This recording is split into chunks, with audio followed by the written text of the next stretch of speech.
আপনারা তো সবাই বসে আছেন।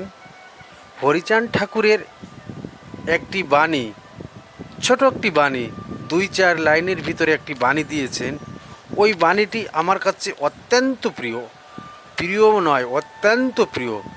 ওই বাণীটা আমি সবসময় ফলো করার চেষ্টা করি। কি বলেছেন? যে লয়ে নিজ নারী ব্রহ্মচারী, সচ্চরিত্রে রবে, হাতে কাম মুখে নাম, সদা সত্য কথা কবে। পরসতী পরপতি কবু না স্পর্শিবে, তুমি না ডাকিলে হরি তোমাকে ডাকিবে। কত সুন্দর বাণী! আপনি খালি একটু কল্পনা করেন যে বলছে লয়ে নিজ নারী ব্রহ্মচারী, মানে নিজের স্ত্রীকে নিয়ে সংসার ধর্ম পালন করলেও মন ও আচরণে সংযমী হতে হবে। কারণ নিজের স্ত্রীকে নিয়ে কেউ যদি সংযমী হয়ে থাকতে পারে, তবে স্ত্রীর সঙ্গ করা সত্ত্বেও সে ব্রহ্মচারী হতে পারে। ব্রহ্মচারী বলতে এখানে চরিত্রবান ও ইন্দ্রিয় সংযমী মানুষকে বোঝানো হয়েছে। সৎ ও সৎ চরিত্রে রবে, সর্বদা সৎ, ন্যায়বান ও আদর্শ চরিত্রের অধিকারী হতে হবে। কারণ মানুষের প্রকৃত পরিচয় তার চরিত্রে। কত সুন্দর কথা বলেছে যে সৎ চরিত্রে রবে, সর্বদা সৎ চরিত্রে থাকা লাগবে। হাতে কাম মুখে নাম, হাতে কাম এবং মুখে নাম, হাতে কর্ম থাকবে, মুখে ঈশ্বরের নাম স্মরণ থাকবে। অর্থাৎ কর্ম ও ভক্তি দুটির সমন্বয় করতে হবে। যখন আমার হাতে কাম এবং মুখে নাম থাকবে, আমার মুখে যখন নাম থাকবে, তখন আমি কোনো পাপ কাম করতে পারবো না। কারণ আমার ভিতরে সবসময় হরিনাম চলছে। যে হরিনাম সদা করে তার সে কর্মেও পাপ হয় না, তার বাক্যেও কোনো পাপ হয় না। তারপর আবার কি বলছে যে সদা সত্য কথা কবে, সব সময় সত্য কথা বলতে হবে, মিথ্যা প্রতারণা ও কপটতা থেকে দূরে থাকতে হবে। আবার কি বলছে যে পরসতী পরপতি কবু না স্পর্শিবে, অন্যের স্ত্রী বা স্বামীর প্রতি কুদৃষ্টি দেওয়া যাবে না। পারিবারিক পবিত্রতা ও সামাজিক নৈতিকতা রক্ষা করতে হবে। তখন কি হবে? তখন হরিচাঁদ ঠাকুর কি বলেছেন যে তুমি না ডাকিলে হরি তোমাকে ডাকিবে। যদি মানুষ এই আদর্শগুলি অনুসরণ করে, তবে ঈশ্বরের কৃপা নিজের তার প্রকাশ পাবে।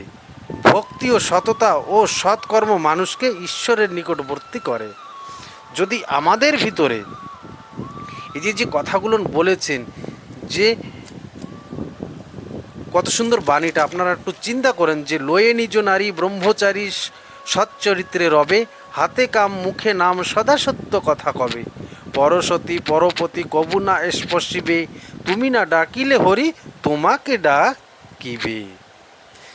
তারপরে আবার কি বলছে যে সত্যবাদী জিতেন্দ্রীয় হইবে কো যেই, না থাকুক তার ক্রিয়াকর্ম হরিতুল্য সেই। সত্যবাদী জিতেন্দ্রিয়, যে সত্যবাদী সদা সত্য কথা বলবে, যা সে তার ইন্দ্রিয়কে যে জয় করেছে, ইন্দ্রিয় মানে আমাদের 10টা ইন্দ্রিয়, আর মনকে ধরে একাদশ ইন্দ্রিয়, যিনি এই একাদশ ইন্দ্রিয়কে জয় করেছেন, তার কোনো ক্রিয়াকর্মও যদি না থাকে, তবু সে হরিতুল্য হবে। এখানে হরিচাঁদ ঠাকুর এত সুন্দরভাবে আমাদের এই বাণীটাকে মানে বলেছেন। এইটা যদি আমরা মেনে চলি, আমাদের কোনো পূজা পর্ব না করলেও হরিসদা আমাদেরই ডাকবে। তাই আমরা সেই জন্য এই বাণীটা আমার কাছে অত্যন্ত প্রিয়, অতি ভালো লাগে। শুধু এই 2-4 লাইনের কথাটা যদি আমরা একটু মেনে চলতে পারি, তবে আমাদের জীবন ধন্য হবে। ইহকাল তো ধন্য হবেই হবে, পরকালও ধন্য হবে, এবং ভগবানও তাকে খুঁজে বের করবে। তাই আমরা এগুলো পালন করার চেষ্টা করব।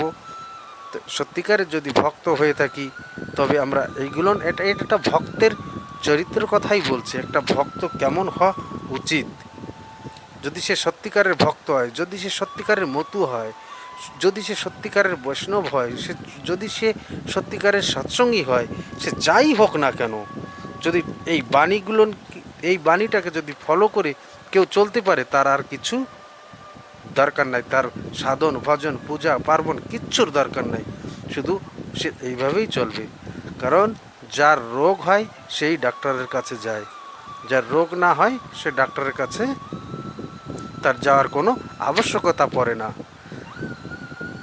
সেই জন্য এই বাণীটাকে আমরা সবাই একটু মেনে চলার চেষ্টা করব, বা সেই ঠাকুরের ওই বাণীটা, এই জগতে যত মহাপুরুষ আসেন তারা আমাদের সবাইকে ওই একই কথা বলেন, সবাইকে সে সত্যর পথে, ন্যায়ের পথে আমাদের চলতে বলেন।